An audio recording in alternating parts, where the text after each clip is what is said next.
Welcome to Whole Human Capacity mind, body, emotion, spirit, all in alignment. This show is for high achievers who are done living in hustle, done running on stress, and ready for ambition without having to give up what your heart truly desires. Here we'll talk about what it means to live as a whole human, how your nervous system, your inner knowing, and your daily choices all work together, and how to build a life that actually feels like yours and not one that just looks good on paper. I'm Erica Resch, a retired family physician, a mom of three, and a life coach who has rebuilt my life around what I refuse to regret.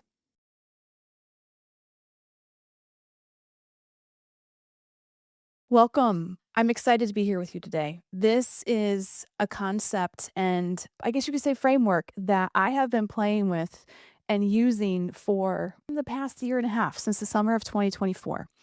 And I have looked forward to the time where I can share it in more depth and also gives me the opportunity to explore more of what it means to me and how I can utilize what has kind of come through me deeper and more richer in my own life. So, what do I mean by this? In the summer of 2024, I was really praying and asked for guidance of how to put together all of the skill sets, all of the knowledge, all of the wisdom, all of the experience that I have into something that's makes sense and that's tangible that I can use and reference. And, if you're like me, I want to have something I can sink my teeth into that makes something tangible. And what came through me one day was this concept of four body fitness. And immediately, I'm just going to say this as a sidebar, my brain went to the place of saying, well, this is not new. Everybody already talks about this. You could read a million books about this or find other podcasts about this. And yes, all that might be true. And I'm sharing this part of the story because would really like to normalize what actually happens when we get a download. Because I believe listen, our immediate reaction from our beautiful nervous system that's trying to protect us is to say, you're not that special. This is nothing big. And don't keep going on this. Like, don't explore this. Don't put this into practice. It's already been done before. So, with that knowing, right, I sat there for a minute and I really pondered and I was like, okay, that all might be true. However, this is coming through me. This is coming through me at a time where I asked for guidance. This is coming through me in a way that feels so real, so tangible, so easily accessible to me, and so simple that how can I dismiss this? And so, if this has happened to you or is happening to you as you're walking your journey right now, listen to what comes in because if you do, it's life changing. And so, for me, and maybe like you, as a high achiever, and somebody who really has a logic side to me. I think all of us humans have logical sides to us. Some of us are leaning on it maybe more than we really desire to, and others of us really thrive in the logic. So it's really finding the balance for you. However, in any case, having some sort of framework I feel is very loving because think about it. If we are approaching life without any constraint, and I'm not talking hard, fast constraint, I'm not talking boundaries that are so rigid, I'm talking just gentle walls, right? Gentle bumpers like on a bowling lane, right?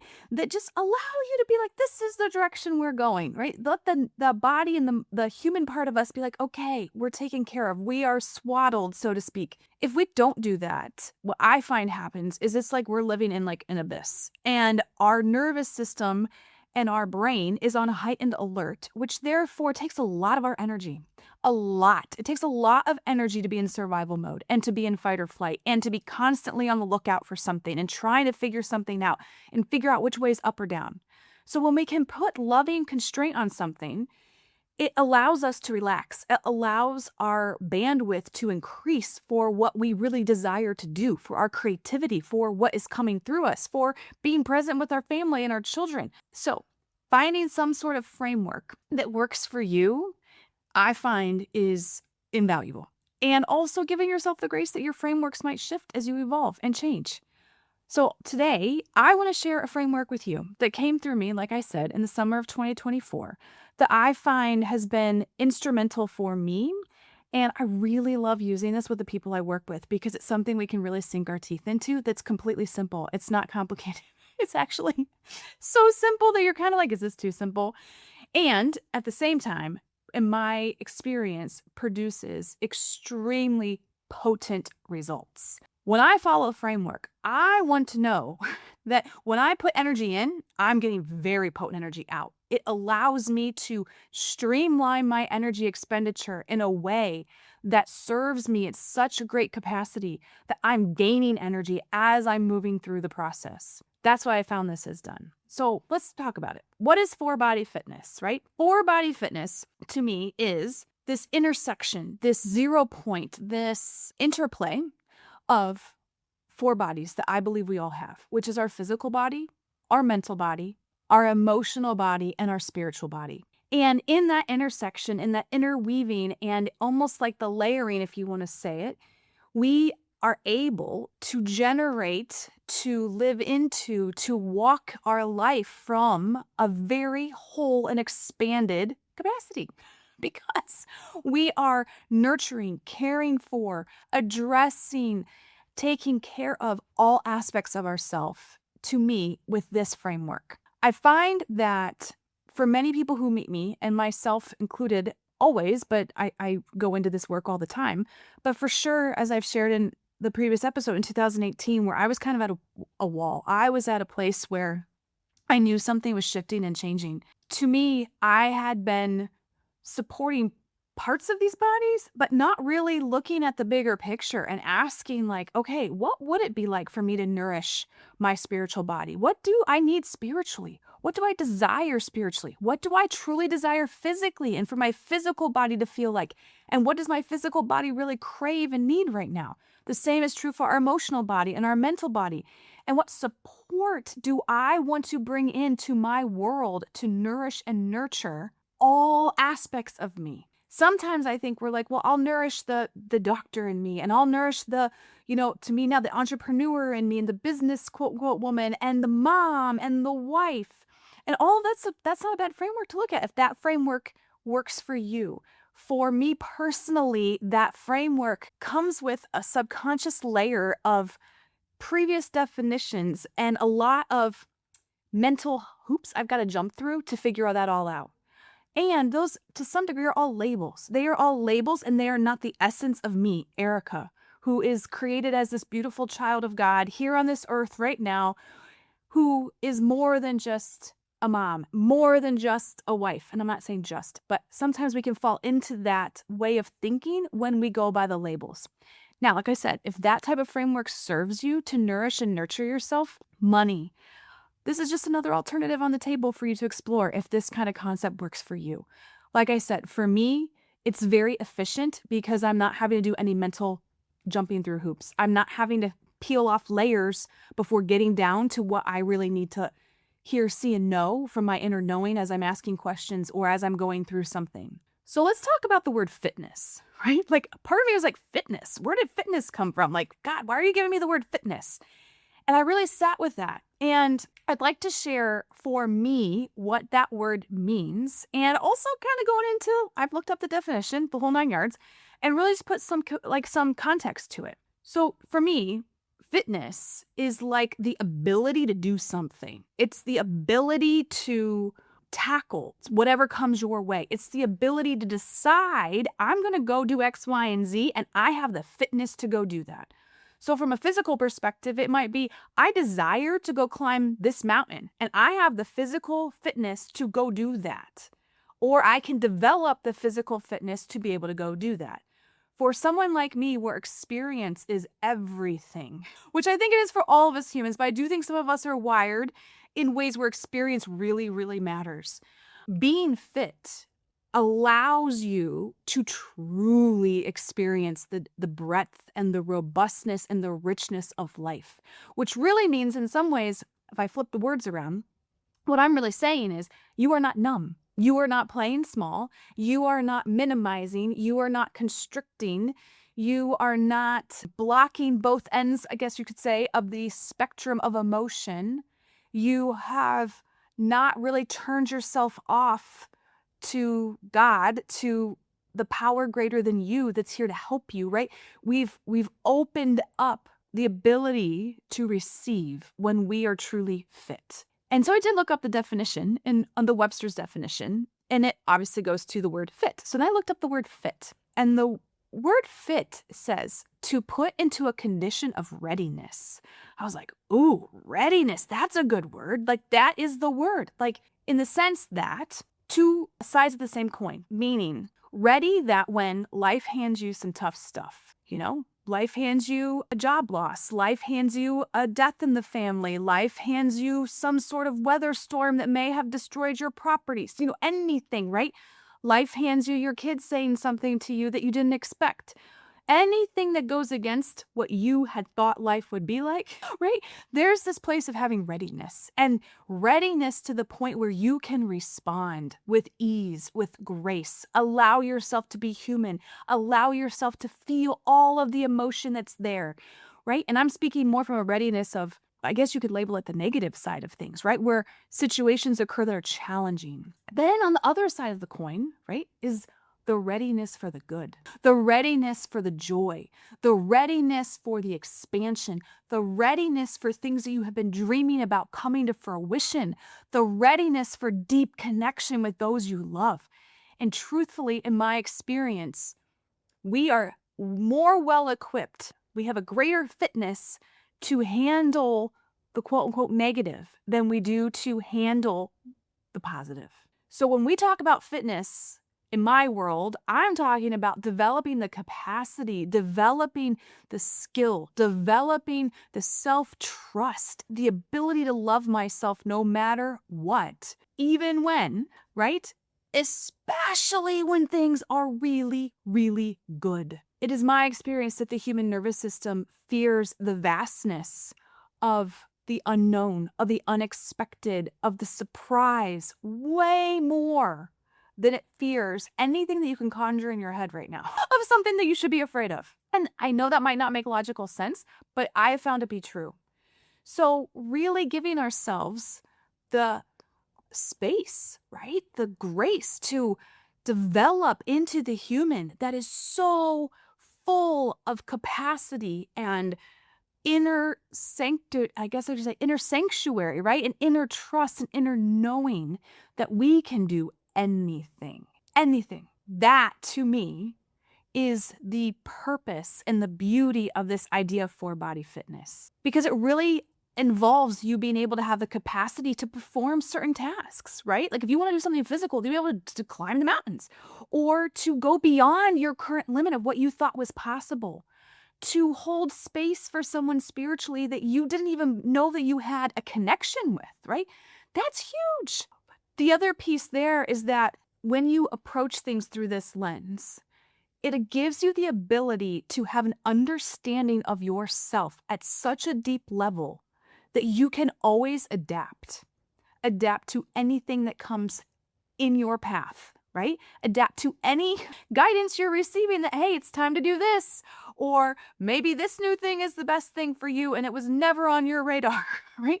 To be able to do that is profound. And it's why if we return to this concept, it's going to give you the foundation underneath you to rise to any occasion. The last piece of the definition of fitness I'll just include briefly is that it's also the true word fitness. One of the definitions is the ability to have a contribution of an allele or genotype, i.e. genetic material, to the gene pool of subsequent generations. And I truly believe that there is some fascination of the language here, because the way we live our life impacts the people around us and especially impacts our children.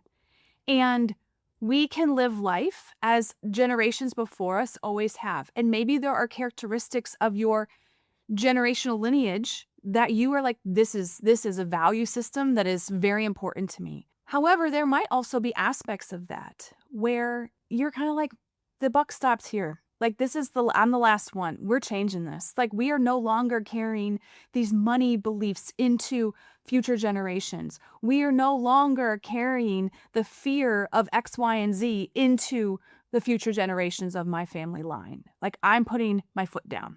And I believe when we approach life through the lens of four-body fitness, and we really are taking it to heart, we are doing that. So the word fitness has multiple multiple meanings, multiple lines of energy, and multiple layers of impact and ripple effect, more than we can even see right now.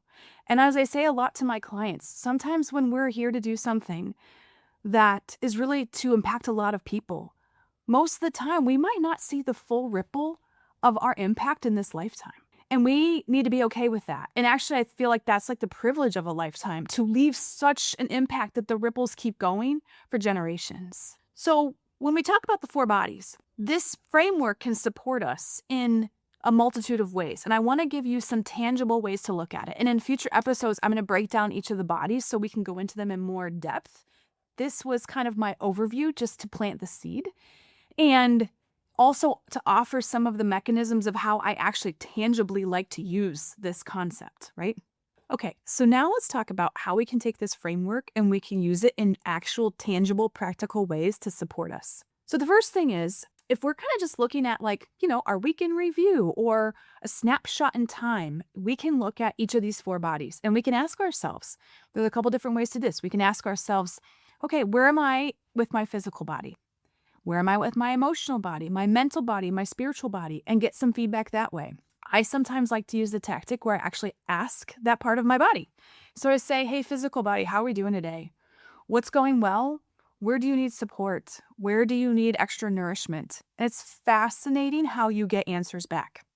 The same thing with your emotional body. So emotional body, how are things? Where do you not feel totally supported? How can I take care of you better? Where do we need to be stronger? And you'll get the answers, and you can repeat that with all four bodies. So that's one framework that gives you great real-time insight as to actually the status of how things are going, versus us just assuming and just keep going through our life without actually checking in. One of the things I've really expanded in my life in the past 6 months to a year is actually evaluating things. I think sometimes if you tend to be a perfectionist, sometimes we tend to not evaluate things. We tend to not look back and be like, well, how was last week? What went well? What didn't go well? Right? That concept that we hear, and what could be different? What went well with my kids, getting them off to school in the morning and pick up and drop off? And what went well when I had time for myself? Did I take the time for myself? Did I say what did I do what I said I was going to do and really care for myself? Right? This idea of reviewing, of evaluating, because sometimes we don't want to hear the answers. So if you make it a constant ritual, a devotion, a practice, a discipline to yourself to check in, your results start compounding and you start finding that your energy moves way more efficiently and you have a much more potent use of your energy overall. The next one is when we are kind of going into expansion mode. Let's talk about that for a minute. And we're moving towards something, right? I always like to think about, I'm a hiker, and I always like to think about, I've not done the Appalachian Trail. It is on my bucket list. But if I'm starting from A to point Z, and I know I'm going to be going, I'm starting in Springer, Georgia, and I'm making it all the way to Maine. And I know that between here and Georgia and Maine, the climate changes drastically. I will be in snow at one point, then I will be in heat. I will be in elevation. I will be down in flat kind of prairie lands. So really, in that same kind of venue, we're asking ourselves before we would take a journey like that, what support do I need? What gear do I need? What equipment do I need? Who do I need to be on my team? Do I need somebody to stop and pick me up or meet me halfway or walk part of the trail with me, right? This same concept can be used when we are going into expansion mode, when we are saying, this is where I really want to head. This is something I want to bring into my life. This is where I want to go next.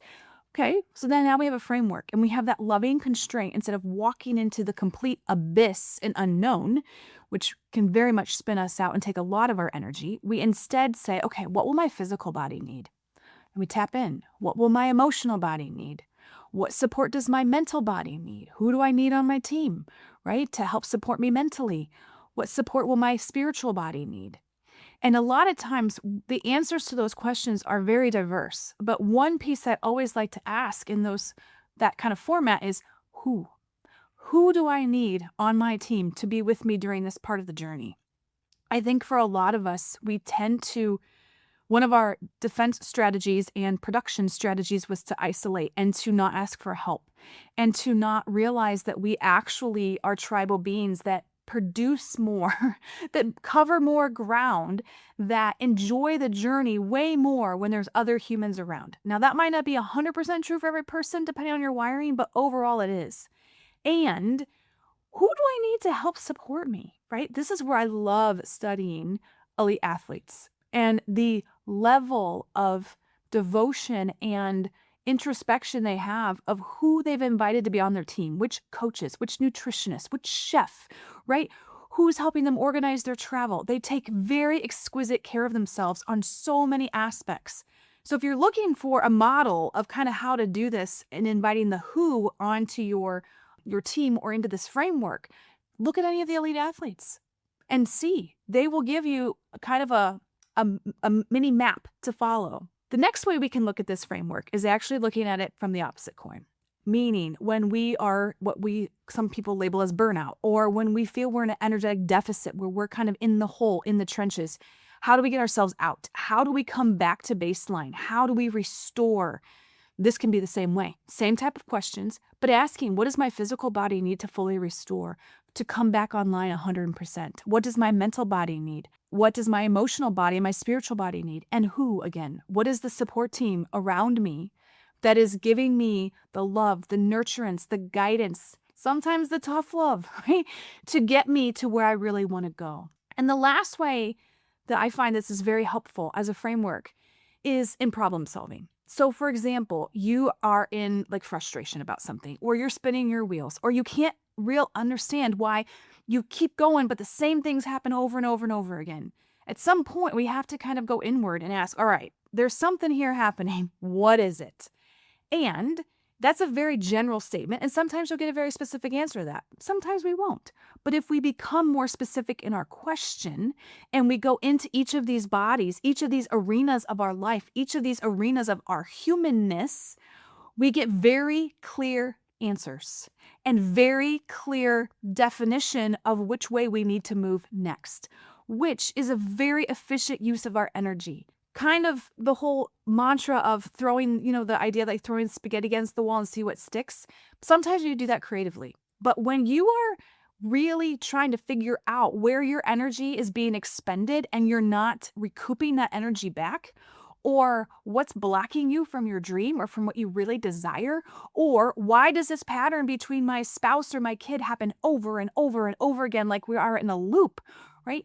Sometimes we really need to have deep level clarity. We need to have very specific responses. And that is actually very loving and very, very energy efficient, because now we know exactly where the problem point is, or if problem point's not the highest word, we know exactly where the deficit is, or what needs love, what needs nurturance, right? What needs healing, what needs extra layers of support, what needs a rest, right? What needs a break, what needs time to recover, right? All of those things are aspects of each of these four bodies that we'll talk about in future episodes.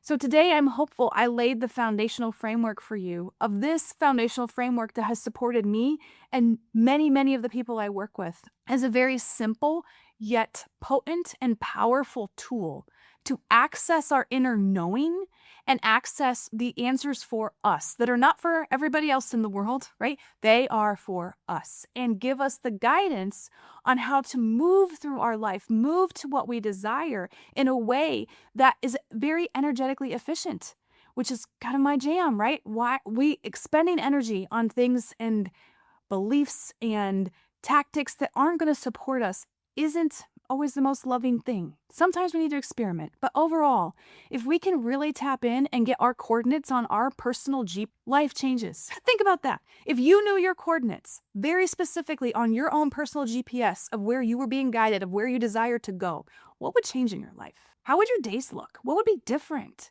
What would you feel like at the end of the week? Would you feel completely exhausted, or would you feel enlivened and enriched and like, that was amazing, let's keep going? Right? I'm telling you, the second one's possible when this framework is implemented, and implemented in a way that is full of love and grace and compassion, and also implement it in a way that's like you can do anything. So until next time, if you're listening to this, I know you're meant to hear it, and I know you're doing a really, really good job at whatever you're doing. So keep going, and you got this. I'll talk to you soon. Thank you so much for being here with me today. If you are ready to build your whole human capacity, email me at Erica at theawakeningtide.com to schedule a free consult with me where we can explore where you are desiring to expand and how I can help you in that process. And if this show supported you today, if there was something that resonated that spoke to you, please follow along. Or, more importantly, please pass this along to somebody who you know is waiting to hear this message.